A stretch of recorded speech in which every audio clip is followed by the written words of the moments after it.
My name is Justin, and I am a son of God and an addict, and the host of the Reco12 Speaker Meeting podcast. And thanks to my God, the steps, and the fellowship of other addicts, I am living in the relative happy, joyous, and free that is promised to those living in recovery, and have been very active in the rooms of recovery since September of 2013. Welcome to Reco12.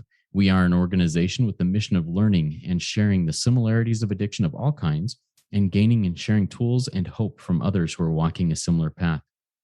We come together from all places, faiths, and backgrounds to gain tools and hope from others who are walking a similar path. Speakers from our past meetings have represented many fellowships and identify with addictions with such variety as alcoholism, drugs, food, sex, gambling, theft, codependency, and all of the anon groups. We invite recovering addicts with at least 1 year sobriety and who are actively working their recovery in their respective fellowships to share their experience, strength, and hope on a live Zoom webinar each Friday at noon Central Time for 20 to 25 minutes. Then we, the live audience, get the opportunity to ask questions of that speaker for another 20 to 25 minutes. If you are hearing this meeting in recorded podcast form and would like to participate as a live audience member in the future, please go to reco12.com, that's reco12.com, to learn more and submit your email address there to receive weekly invitations. Reco12 is a self-supporting service, and we appreciate your help in keeping us working our 12th step in this manner. We gratefully accept contributions. I'll put a link to that in the chat of the live meeting, as well as in the show notes of the podcast if you would like to contribute. This last week, we received several reviews in Apple Podcasts, and thank you all so much for sharing your experience so that others can gain awareness of Reco12 and what we are striving to do in sharing this message with the person who still suffers. Dan3939 shared the following in their review. Reco12 has brought peace and serenity to my life as I have had the chance to listen to its episodes. The one with Father Bill W. on two-way prayer was especially enlightening for me.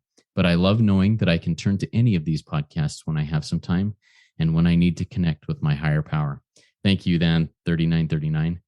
We look forward each week to receiving from the light reflected from our speakers. That light inspires hope, meaning, worth, and growth in us, the listening audience. Now, let's introduce our guest speaker for today, Al N., whose chosen topic is what happens when the formal work is done. And here's a little bit about Al in his own words. He says, I came into AA in January and February of 1974 and have been sober since. I came into recovery from compulsive sexual behavior in both SA and SAA at the same time in October of 1994. After 3 years, I took a sabbatical to do some field research, relapse, but have been sober since January 15th, 1998. After weighing the pros and cons of my personal needs, SAA is the program that fit best for me and is my home program.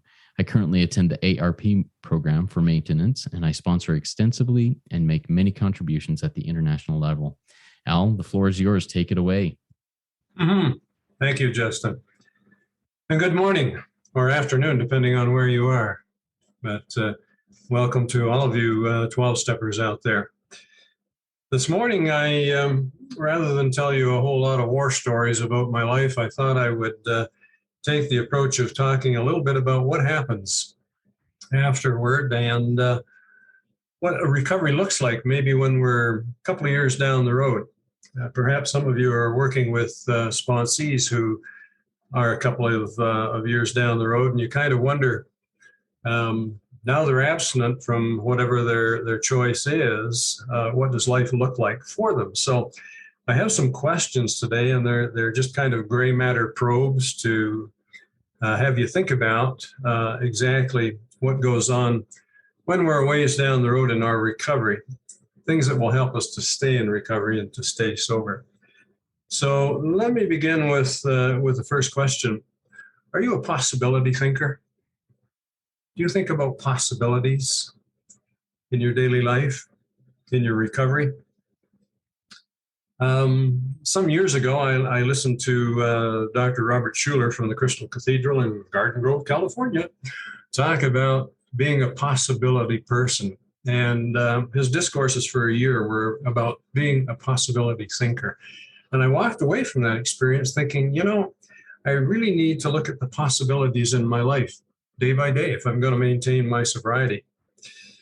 As Albert Einstein said that man possesses 2% of the intelligence in the universe. what is the possibility that God exists in the other 98%?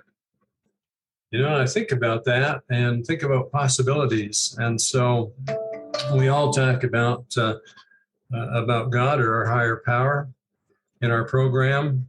And as we go down the road in recovery, after we've done our formal work, what is our relationship with our higher power? Have we developed a personal relationship with that person or thing that we call a higher power?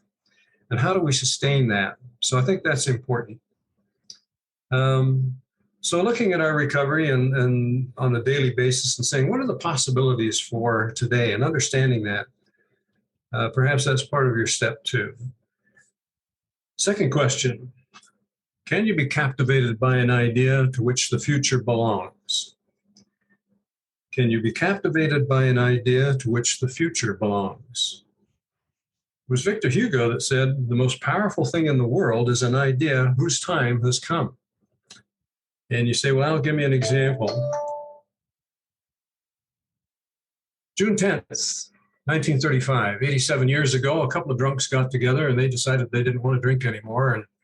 And how were they going to do that? And so William Wilson and Dr. Robert Smith, better known as Bill W., and Dr. Bob got together and discovered that if they could support each other, they would be able to stop drinking. But the question was, how do we do that and how do we maintain it?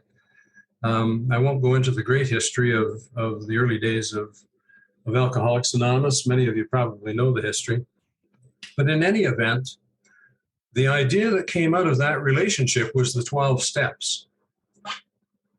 This was an idea to which the future belongs. Here we are 87 years later in various disciplines, recovering from whatever your choice is, and we do that with the 12 steps. The 12 steps were an idea, and their time came, and we live in that idea now. 12 steps are the basis of virtually any addiction type, recovery type program, and throughout the world, this is an idea that has spawned great things, the miracle of recovery. I think it was Patrick Carnes said that eventually, when we look back on the history of the world, one of the greatest things that ever happened in the world was the idea of the 12 steps. It's changed lives. And we who are in recovery know a great deal about that.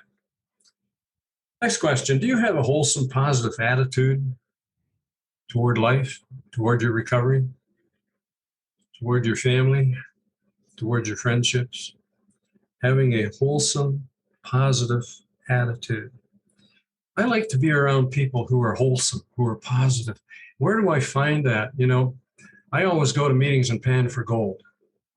I love the experience, strength, and hope that people share in meetings. And I like to be around people who are succeeding in recovery. And what I want to know is, how do you do that? That's what I'm there to steal. And so I've just met some tremendous people who are very successful people.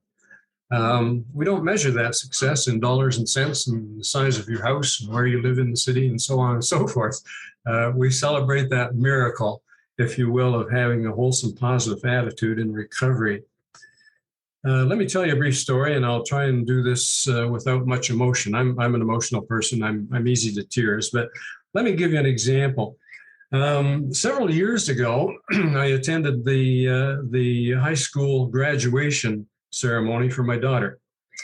And her cousin, my niece, also graduated at the same time. So we were in a building known as the Jubilee Auditorium here in Calgary. It seats about 7,000 people.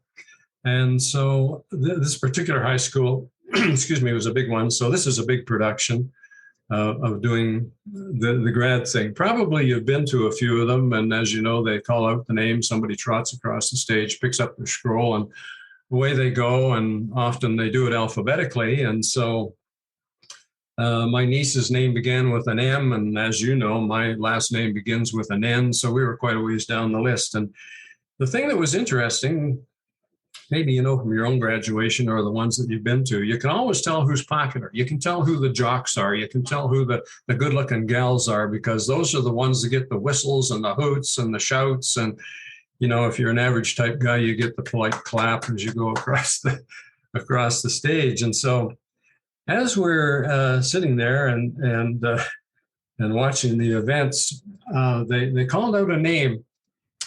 This is where it gets emotional for me.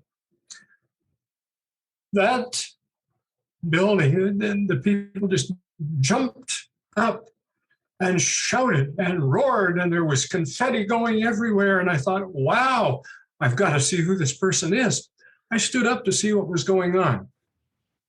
There was a girl in a wheelchair who has cerebral palsy. She was told that she would never graduate from school. And yet here she was, going across the stage to pick up her graduation scroll. I talked to my daughter a little bit about her afterwards. My daughter was in a peer leadership program at school. And this particular girl with cerebral palsy was one that my daughter had worked with a little bit in school. And she said, Dad, this girl begins her day with a new horizon, a new challenge, a new beginning. And those are things that are not easy for her. A new horizon, a new challenge, a new beginning. Do we in recovery start our day that way? Do we have a new horizon for each day? Do we face a new challenge? And will we have a new beginning in recovery? Even when we're years down the road in our recovery, do we keep it fresh? I live in an apartment building. There's a lady in this building who has cerebral palsy. She walks with a walker and has difficulty with her legs, but she can walk. And I'm always amazed at the tenacity of will that this woman has each and every day. My apartment overlooks a huge patio, and we have flower beds and we have gardening boxes, and she's out there every day working on the box, and it would be so easy for her to just kind of hang around her apartment and say, wow, I'm defeated. I just can't do this. And so I just by watching her out on the patio, I take courage in her new horizon, her new challenge, and her new beginning every day. And I'm blessed as I do that. Another question, do you have a self fit to live with, fit for yourself to know? I don't know about you, but back in the day when I was an addict, some people might have questioned that. Did I have a self fit to live with, fit for myself to know? Addiction is the art of escape. What did we escape from back in the day? It's probably been many and varied. And, when we do step forward and we look at our character defects and the things that have happened, what were we running from? More often we were running from fear and a difficult life, and we just didn't know how to cope and how to manage. And so our addiction became the art of our escape. So one of the questions I like to ask myself today, even many years down the road after recovery, who am I today? Am I still that grateful, recovering sex addict? Am I still using step 12 to carry the message? Am I still promoting the 12-step program? Am I still reaching out to help the addict who still suffers? Well, I could sit at home because I'm retired. I could contemplate the lint in my belly button and say, I'm sober today, so I'll skip down the yellow brick road singing Kumbaya. But, I have something to give. I have to pay it forward. And I'm so grateful to be able to do that. And so each day I ask myself the question, do I have a self fit to live with, fit for myself to know? I'm couched in recovery. I believe I am. And I hope that wish is true for you as well. Let me ask you the last question here. Do you have a philosophy fit to live by? What is your personal philosophy? Do you have a philosophy fit to live by? We say, yeah, hey, I'm recovering. I'm in so-and-so program and I'm sober today. And so I think I have a good philosophy. I'm one of those people that says, sobriety is the number of days that we've been able to chain together where we haven't acted out in our outer circle or in the things that we've done in the past. And so I often say to my sponsees, tell me about the quality of your recovery. The quality of your recovery. How does it look each day? And do you have a personal philosophy, one that's fit to live with and one that's fit to live by? We can work on that constantly in the days of our recovery, in just having that philosophy and refining it. I'm big on 10-4, good buddy. Step 10 and step 4. I know my character defects, and we talk in the steps about having the God of our understanding take those character defects away. And so I always question in meetings, does God actually take those away? I've still got mine. They still pop up periodically, but now I have a plan. I know what to do. I have a relapse prevention plan or a self-management plan. Have you ever developed one of those for yourself?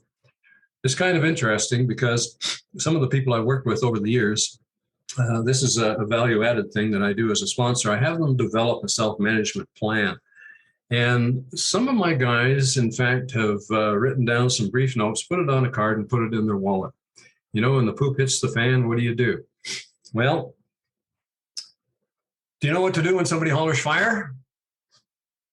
Get out of the building. When you're triggered, get out of the building. Somebody hollered fire. So there's a whole plan of things that can happen from there that will help to keep you sober.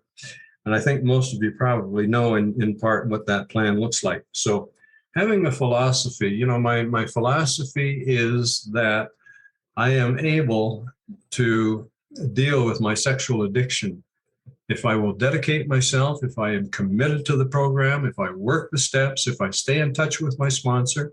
I have 2 of them. Here I am, years and years later, I still have 2 sponsors. I still reach out to them. We've got some guys in the room today who are some of my sponsees. I can't see your names and faces, but I know you're there. And, these are guys that I can reach out to, and I do at various times. I mean, as sober for as long as I've been sober, it doesn't necessarily guarantee that I will stay. So I have days when the poop hits the fan. I have days when I get up in the morning, I say, wow, I've got arthritis in my hips. And some days I'm in so much pain that, I'm sure acting out would cure that for me. Let me get the one-click thing out here and we'll look at some pornography. I'm sure that's the cure for arthritis. Well, many years in recovery have told me that that's not the case. So I've developed a philosophy that I think works for me, and I hope that works for you as well, that you can do those things. So in the work that you do beyond the 12 steps and in your daily life, be a possibility thinker. Be captivated by ideas. Have a wholesome, positive attitude. Have a self fit to live with, fit for yourself to know, and have a philosophy fit to live by. Let me close with this thought. It's from Edward Everett Hale. It says, I am only one, but I am one. I cannot do everything, but I can do something. And what I can do, that I ought to do.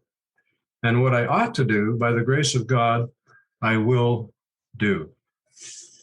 May you be blessed in your recovery and in the work that you do with yourself and with others. And I hope in some small way I've given you something to think about today as you work and progress in your recovery. Thank you for letting me share. Awesome. Thank you so much, Al. Really appreciate your share there. And I love those questions that you posed. And I'll have some questions for you based on those questions.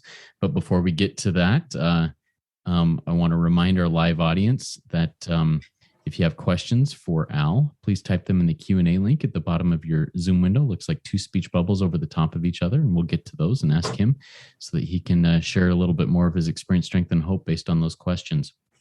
So, Al, before we move forward, tell us a little bit about your primary recovery fellowship and how that helps you. We aren't promoting, but we are sharing how that helps us in our own recovery. And please let us know how that works for you, if you wouldn't mind. Well, my program of choice, of course, for recovering from sex addiction is Sex Addicts Anonymous. When I came into recovery, I did both Sexaholics Anonymous, SA, and I did SAA as well, Sex Addicts Anonymous. And after about a year, my circumstances were such that SAA worked for me. So I have always said that a person needs to be in the program that works for them. And there's more than one way to recover from virtually any addiction. There are many programs out there. And so I took the time to do some investigative work to see what the programs were about, what their philosophy was. And obviously, every program is based on the 12 steps. The approach may be a little bit different and may vary from program to program. But for me, SAA was the one that worked and the one that has been able to keep me sober. And so that's my home group. I am also, my community of faith also has a recovery program. And I'm very involved in that one as well. And for me, after this many years, it's a maintenance program. But my friend, as sober as I have been, I still do 2 meetings a week. And that's what it takes to keep Al sober. I can't afford to skip them. So I'm very faithful in my meeting attendance. And that's a little bit about what I'm associated with. Excellent. Thank you so much. And thanks for sharing about, what it takes to keep Al sober. I appreciate that. All right, we have a couple questions that have come in, and I've got some more. Keep bringing those questions. Kevin asks, you often mention about the quality of one's recovery. Can you please elaborate on what you mean by that? Some days are literally one day at a time, and others are easier. Quality. When I look at quality, I can say, yeah, okay, I'm not involved in my inner circle today. I'm not doing the things that I shouldn't be doing. But what does my quality look like? In other words, where is my headspace at in any given day? Do I use the thoughts, feelings, and behaviors cycle to analyze what's going on in my day? If I'm having a tough day, have I reached out? And so the quality of my recovery needs to be such that I have everything in place to ensure that I have a good day. Again, granted, not every day is going to be a good day, but I can work at making it better. The option or the choice is that if I don't choose to do that, if I don't reach out, if I don't give some serious thought to some prayer and meditation, if I don't involve my higher power, I'm at risk of acting out. And my friend's been there, done that. Justin, you mentioned earlier that I took a sabbatical and excuse me, and took a vacation away from recovery. For some of the people on this call today who know me, I've been in recovery for 3 years. I took that sabbatical, went out there, did some field research, and so I woke up one morning and discovered that as I looked out my bedroom window, that my bedroom window had bars on it. So I was a guest of the federal government for 6 years. So I had 3 hots and a cot. And, if that isn't a wake-up call, I don't know what is. And so I said to myself, Al, what is the quality of your life? Your addiction has brought you to prison. How much lower can you go? Well, I probably could have committed suicide, but I didn't. And so I'm here today to say the program works. There is great quality to the things that we do if we will simply incorporate the 12 steps and work them. Thank you. And thanks for sharing a little bit more of that, of your experience there. Appreciate your willingness to share that. All right. Another question came in from Sam. Sam asks, Al, how often do you go back through all 12 steps in sequence or formally? Well, one of the great things about working with sponsees is that I'm always involved in the 12 steps, and they're all at various stages. I'm a big believer of A Gentle Path Through the 12 Steps. It's a book, obviously, for any addiction at all, written by Patrick Carnes, of whom I'm a great fan. And so all of my sponsees work in that book. So depending on where they are, I'm working along with them. In terms of my own personal recovery, I like to review them periodically. I still have my original copy of A Gentle Path Through the 12 Steps that I worked.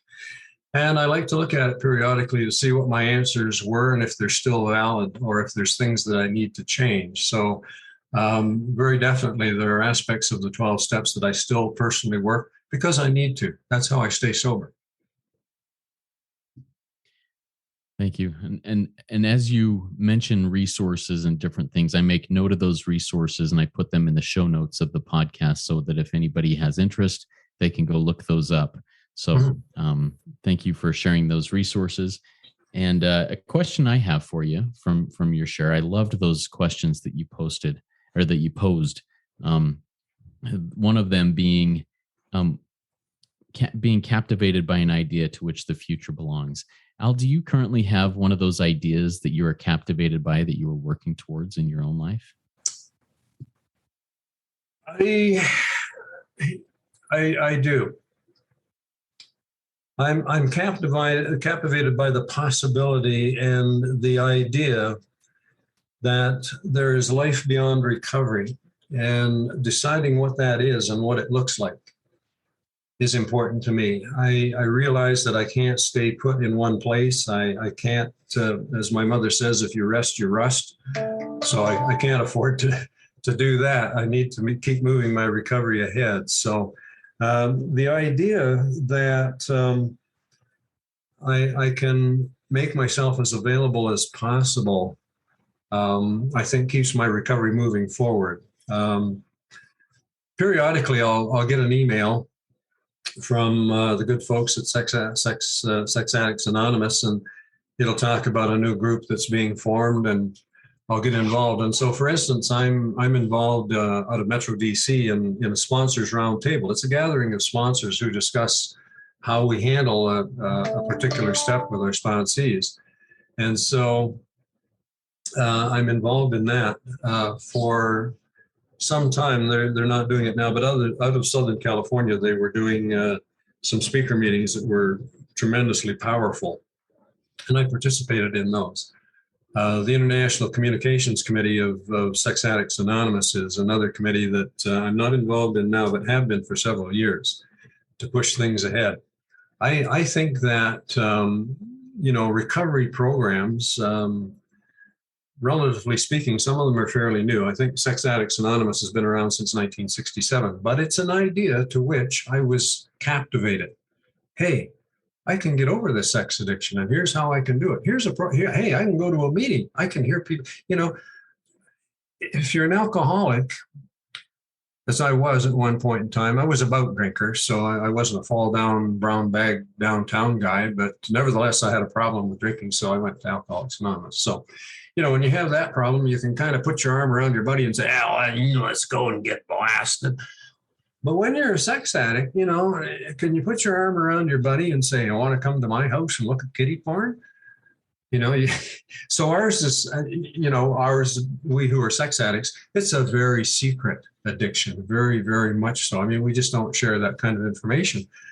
Here's an idea. Go to a meeting and share your stuff.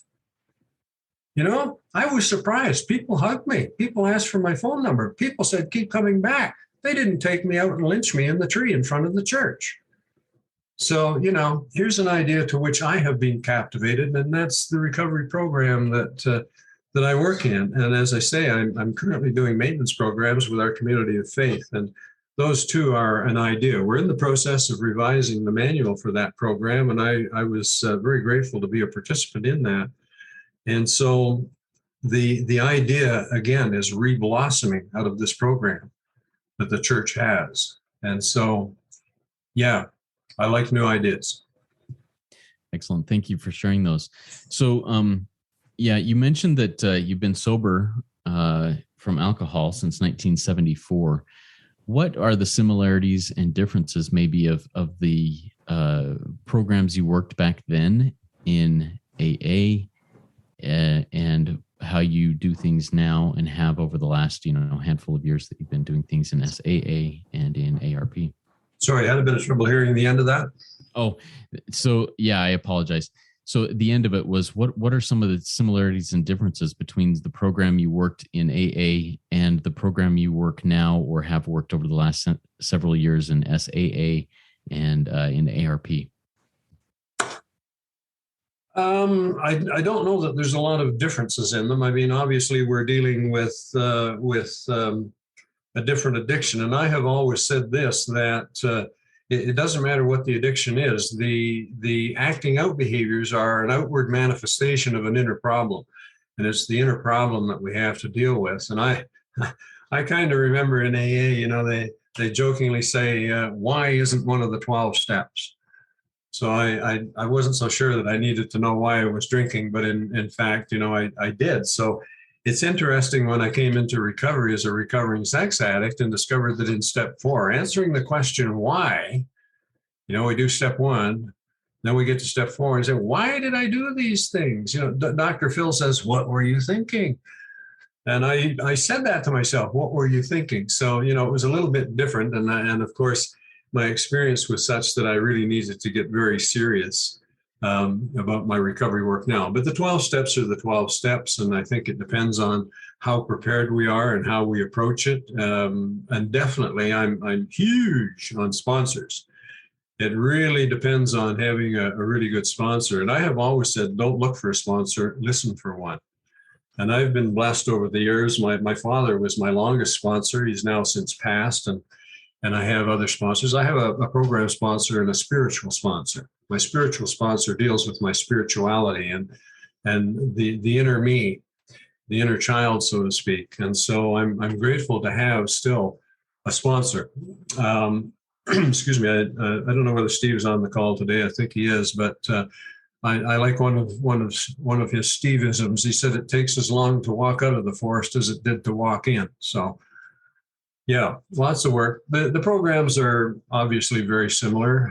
The only difference is, what are you recovering from today? Yeah, thank you for sharing that. You just shared something that piqued my interest. You said your actual father was your sponsor for a long time. How did that work out with a family member being your sponsor? Is that something you would recommend to most people? I'll try and give you the thumbnail here. I was born during the Second World War. My father was in the Navy during the Second World War. When he came home at the end of the war, my parents divorced. Things just didn't work out while he was gone. And so I've heard both my parents have passed, but I've heard my mother's story and I've heard my dad's story, and somewhere in between lies the truth, sort of thing, But in any event, my parents divorced when I was 2. My dad went on to Vancouver, remarried, had a family. And so I never did have any contact with him. In my teen years, I wrote to him a couple of times because I knew where he worked and I didn't get any response. So I just assumed that, either he's gotten on with his life or he just doesn't want to have anything to do with this kid that he never knew anyway because he was busy on the East Coast serving on corvettes. So I didn't pursue it much from there. And I'm grateful to my mother because my mother did not prejudice me. We talked in generalities over the years about what had happened. So I'm 30 years old. I'm remarried for the second time. My daughter has just been born. And I got a letter in the mail, a very brief letter that said, "Hi, I'm your dad. I don't know whether you want to have anything to do with me or not, but here's my phone number and here's my address." Well, again, I'll try not to be emotional. I jumped on that one. I wanted to know my dad so badly. And so I gave him a call. So as things unfolded and I got to know him, and he lived in BC, and of course I'm here in Alberta. So we arranged to get together to do a little bit of camping and to get to know each other. And he said, Al, when I wrote that letter to you, he said, I was in Alcoholics Anonymous. And he said, I was such a serious alcoholic that I couldn't drive to 7-Eleven without a drink between my knees. And so he said, when I wrote the letter, I was doing step 8. And my sponsor said to me, Chess, you've got a son out there that you've ignored for 30 years. Do you think you owe him an amend? So he wrote the letter and the rest was history. And so as I got to know my dad, I said, Dad, I think I have a problem. Can you help me with it?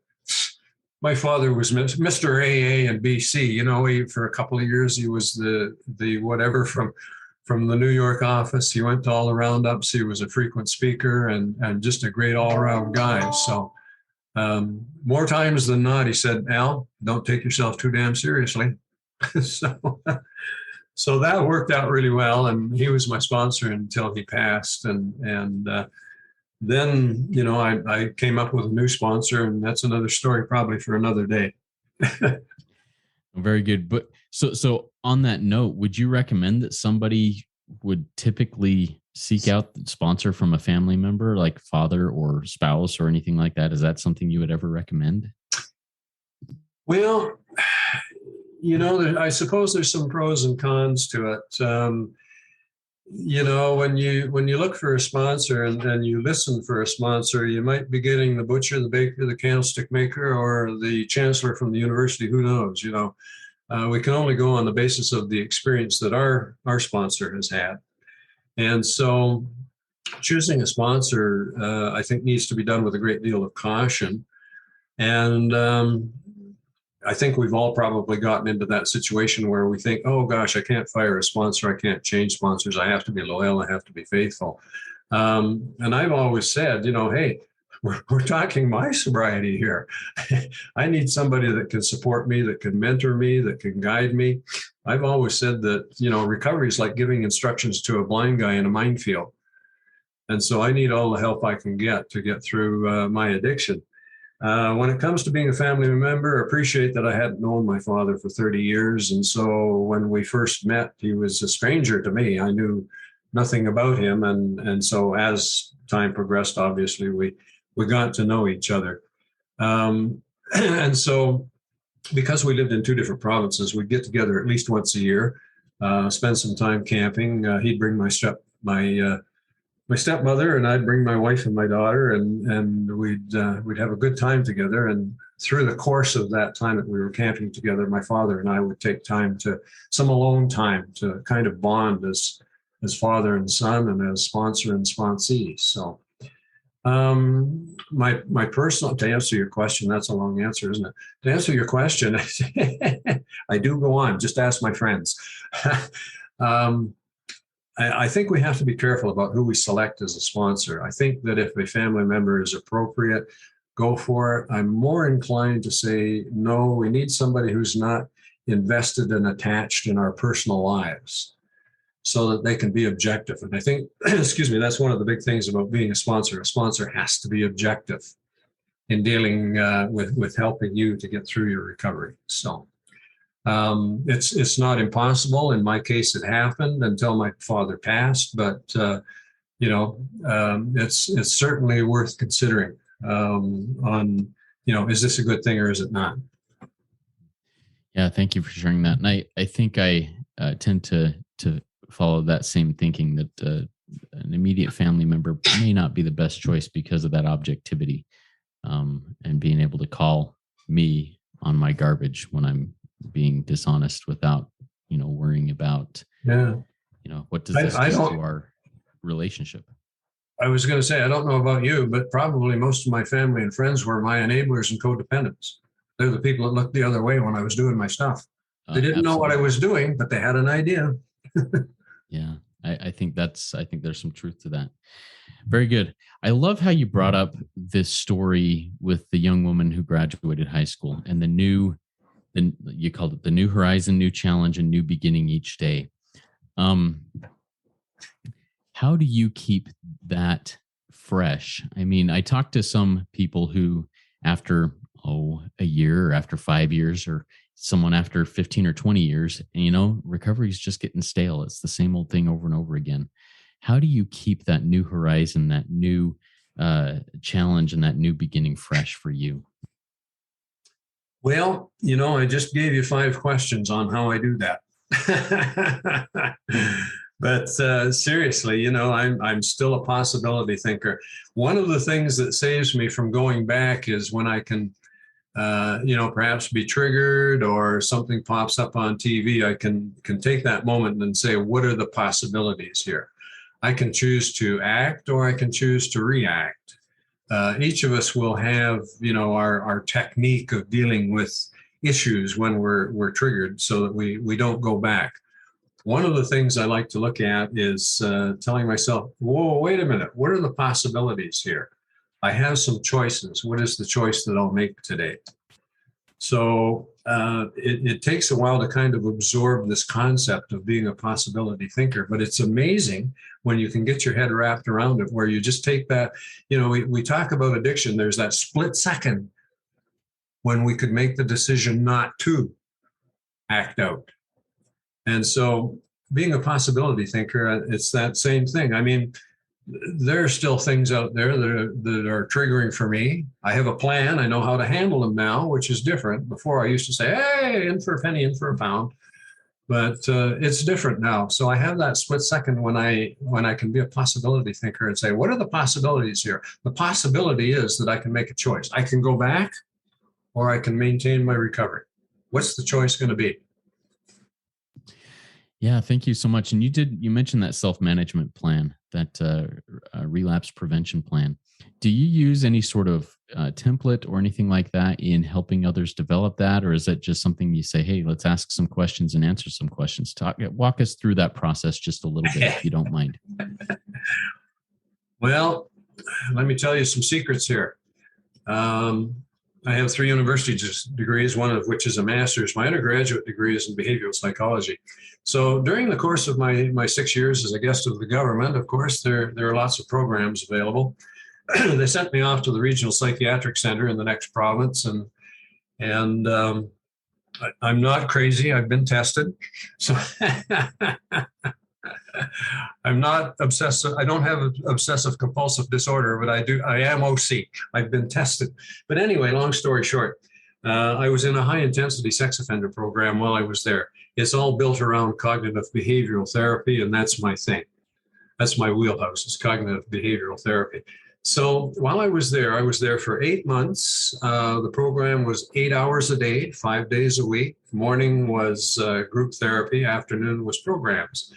And so one of the things that I had to develop while I was there was a self-management plan that said, okay, when you get out of prison, I mean, you've committed a crime here, a sexual crime. What is your plan? How are you going to stay away from that stuff? So I had to flesh out a plan. And so many of us, of course, call it a relapse prevention plan. I call it a self-management plan. In other words, how do I manage myself from day to day so that I make sure that I don't go back? And so do I have a template? Well, what I do share with my sponsees is that I have my own personal self-management plan, and I haven't developed a generic kind of, fill in the blanks type thing that I can send out to people, but I do send a copy of mine, and I say, hey, I'm putting it out here. This is my stuff, this is how I manage my life. So you use that template and start filling it in with what works for you. So there's kind of some value-added exercises that I give my sponsees. One is values, attitudes, and beliefs.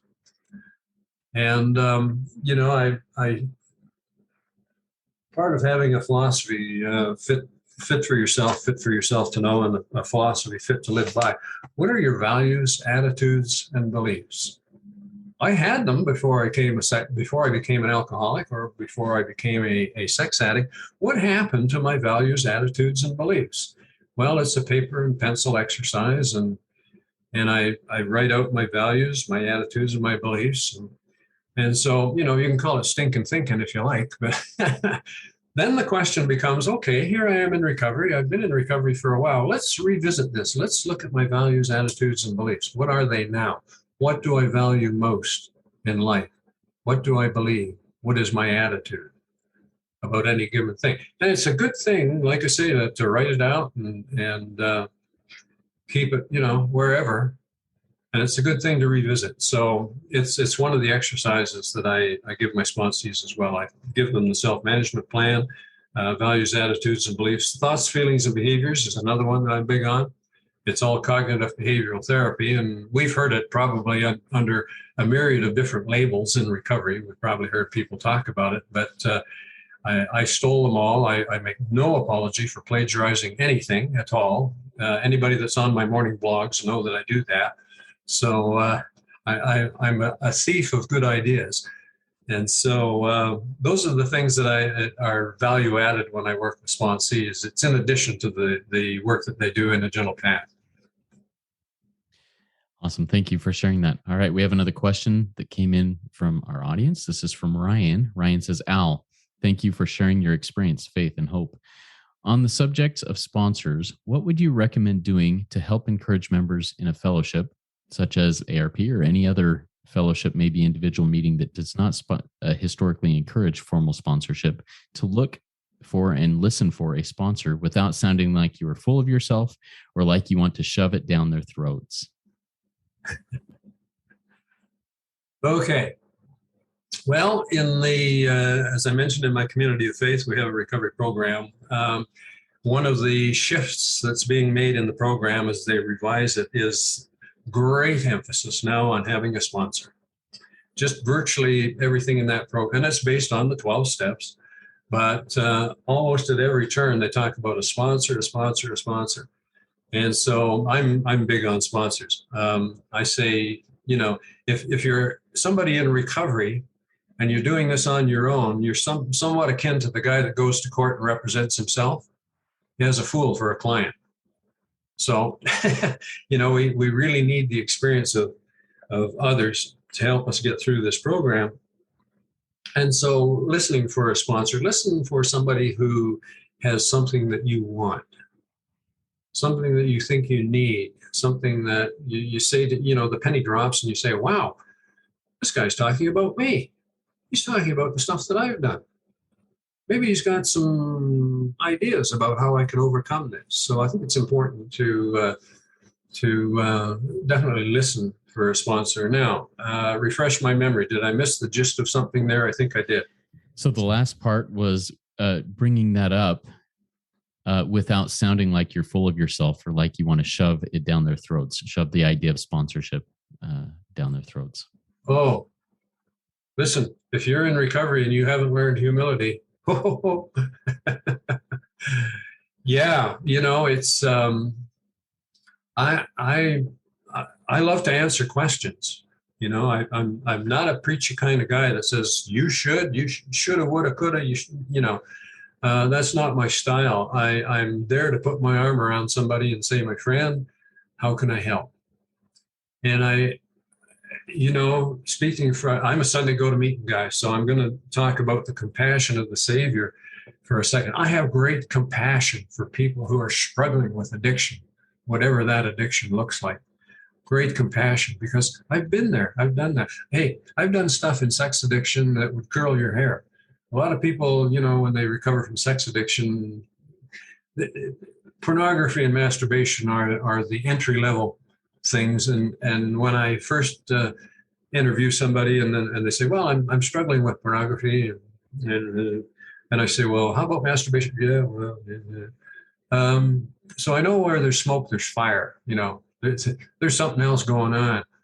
And that was the case for me. I think about the only thing that I haven't done in sex addiction is the rubber rooms and whips and chains. I've had a mistress. I've belonged to a swingers club. I've done the gamut of things in there. And so listening for somebody who has something that I want is incredibly important. There's lots of people out there that have great experience, great strength, great hope, but somebody who has something that I want is important.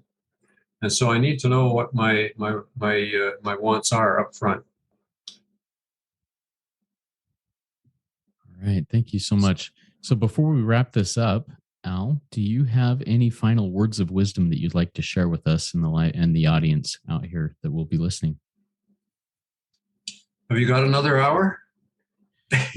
We've got some time. We got 5 minutes. What do you got?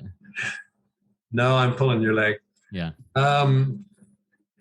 Words of wisdom. I just, there's so many directions that somebody can go with that kind of a question. I just hope, I hope and pray for the person who is trying to find recovery every day. There was a period of 5 years that it's a historical building in downtown Calgary. It's Central United Church, big old sandstone building. And it's not my particular faith, but in any event, in the evenings, they have what they call a life recovery service. And basically, it's an AA meeting with, some good old singing involved and a bit of scripture here and there, and sometimes communion and other things. And so because it's an inner city ministry, they minister to the homeless and the addicted. Let me tell you, these are the kinds of people back in the day. I was a middle class snob. I was a professional back in the day. These folks downtown were people, I wouldn't pee on their head if their hair was on fire. So I was part of another program, and they said, hey, come on down to Central United. We think maybe you might enjoy the meetings that are being had there. And so I did that. I wound up being part of the prayer team. So after the meeting, I and my team, there were 3 of us, we'd go to a side sanctuary, and we would sit and talk and pray with, and this is emotional too, and and pray for these people who are out on the street. Calgary is a city of 1.4 million people. We have a large homeless problem in this city. I have come to love and appreciate those people because some of the things that they are struggling with are absolutely unbelievable. And by and large, they're all addicted either to alcohol or drugs particularly. And some of them are just struggling with just eking out an existence from day to day. So I gained a great appreciation for the blessings that I have. That I have food in my stomach, I have a roof over my head, I have a place to sleep. And that I truly, wow, I truly am blessed in recovery. I really am, I count my blessings every day that my experience, even up until recently, I've had the experience where some people, either in word or in deed, in essence said, Al, I believe in you. I know you can do this. And as I think about it, isn't that what we need in recovery? We need somebody to walk beside us to say, I know you can do this. I believe in you. And that's what I really wanted, was somebody to believe in me. And that's what so many people on the street are hoping. I can't buy them a car. I can't buy them a condo. I can buy them a meal. But giving them a little bit of hope and telling them that I believe in them. Somebody believed in me and I recovered. Somebody believed in me and I got out of prison. Somebody believed in me and I got on with my life. And so I've become a useful, productive member of society who has something to give. So I traded addictions. I'm not a sex addict anymore. My new addiction is recovery. Awesome. Thank you so much, Al. We had 2 last-second questions come in, and I think they're both pretty quick ones. So I'm going to ask them. First one is from Ben. If I'm considering switching sponsors, should I get another sponsor first before leaving the first one? There's a couple of directions you can go on that one. Just let me quickly say that if you're going to change, a true sponsor should have no problem, should not be offended by your choice. They realize that your needs come first. And I always say that the person with the greatest need comes first. That's me. I'm the addict. I have needs. And so a true sponsor would not be offended if you're going to change sponsors. I would recommend that where possible, you have a sponsor in place because, I don't know about you, but my addiction doesn't take a day off. I personally cannot be without guidance. I mean, I have some great friends in recovery. I have one of my sponsees is about 10 years now sober. Get a text message from him every morning. Have done for 10 years. We still text each other. One of my guys I know is on the call today. We're looking at about 5 years down the road. He's my best friend. When I'm in trouble, I can reach out. I don't discern, is he a sponsee? Is he a sponsor? What is he? He's a friend in recovery, somebody I can talk to. And I think that's the key, that we need to reach out. And in terms of changing sponsors, look after yourself first. Thank you for sharing that. I think that's some wise words there. All right. The last question is from Mary. Mary says, what's the best treatment center for sex addiction? I don't know if this is something you have any experience in or expertise in, but that's the question for you. Well, there's lots of them around. The best one, my recommendation, I've already said it. I'm a big fan of Patrick Carnes. He has the Meadows. It's pricey. The Meadows, Patrick's pretty much retired now, but his daughter is Stephanie Carnes. She's a PhD. She wrote a book called Mending a Shattered Heart. If anybody wants to know what they did to somebody else, read Mending a Shattered Heart. It's the story from the other side of the fence. And I'll tell you, it's recommended reading for my sponsees, because we say, oh yeah, well, we've harmed some people. Describe that. Read the book, and you'll find out what harm looks like. You'll find out that the biggest thing is the word betrayal.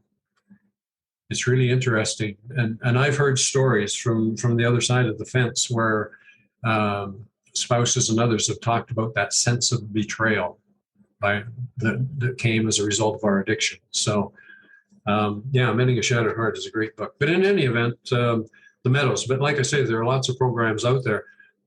Just one quick thought. People who are going to therapists are wanting to know, how should I go to see a therapist? My recommendation is twofold. Number one, ask your therapist if they're a recovering addict. People say, I can't ask that of a therapist. Well, yes, you can. You're paying the bill. You're hiring the professional to work for you. You want to know if he or she is a recovering addict, because do they know what they're talking about, or do they have a head full of book knowledge? The other one, in my case, certainly for sex addiction, I ask them, are you a CSAT, Certified Sex Addiction Therapist, CSAT? And that's important. I mean, when the addicted speak to the non-addicted, they're speaking a foreign language. I want to talk to somebody that knows what I'm talking about, and I'm footing the bill. So Patrick Carnes probably wouldn't admit to this, but if you are involved in SAA and you read the Green Book, the first story in the Green Book is 11 pages long. It's Patrick's story. He also was a sex addict. That's one of the reasons why he started SAA. So I like hanging around with recovering sex addicts because that's my thing. I mean, I can send you down to Clarisholm, south of Calgary here, if you want to recover from alcohol. There's lots of places around. Fresh Start is right in Calgary. It's a 30-bed treatment facility. So, but in terms of sex addiction, the Meadows, if you can afford it. Tiger Woods went there. Last I understood, it's about $50,000 US. It's a 2-month inpatient program. Excellent. Well, thank you for sharing that. And like I said, those resources that you're mentioning, I will put in the show notes of the podcast meeting. So anybody who's listening in podcast will be able to go in there and find those links and that information. Thank you again, Al. That was a great Reco12 weekly speaker meeting for all addicts and those wanting to learn more about addiction and the recovery therefrom. If we didn't get to your questions, or if you have other questions, please go to reco12.com and join in our community there on the website. And we also have a private Facebook group, and you can ask and answer questions there that may come up from these meetings. I invite the audience to come back next week. If you have not yet rated and reviewed the podcast in Apple Podcasts, please go do so now. It's a great way to work your 12th step and help us work our 12th step in sharing this message with others. Next week, we will be hearing from Lids G, whose topic will be, We Do Recover from Violence and Are Able to Laugh Again. Lids has been on Reco12 once before and back in meeting number 72, and I look forward to hearing from her again next week. Now, let's launch off into the rest of our day with the we version of the Serenity Prayer that Al has chosen. Go ahead, Al. Thank you. Who do we believe in? God. Grant us the serenity to accept the things we cannot change, courage to change the things we can, and wisdom to know the difference. Amen. Amen. Thanks, everybody. Keep coming back and keep trudging this happy road with me. Work it. You are worth it.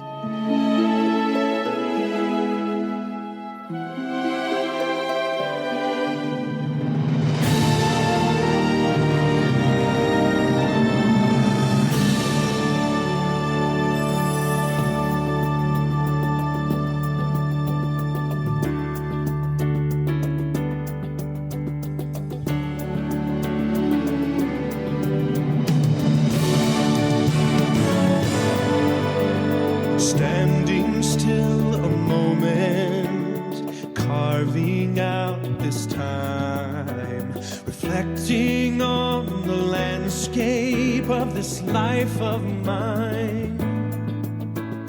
Peaks too high to conquer, streams too wide to cross, troughs too deep to walk through without incurring loss. Yet here I am, still standing tall, despite the rough terrain. One life survive the storms and walk through wind and rain. Still standing, I will fight the good fight. Still searching for glimmers of light. Feet still on the ground. I can still be found standing still.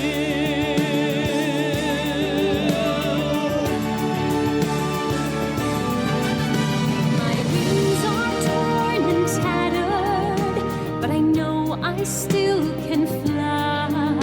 I may not soar unfettered, I may not rise too high.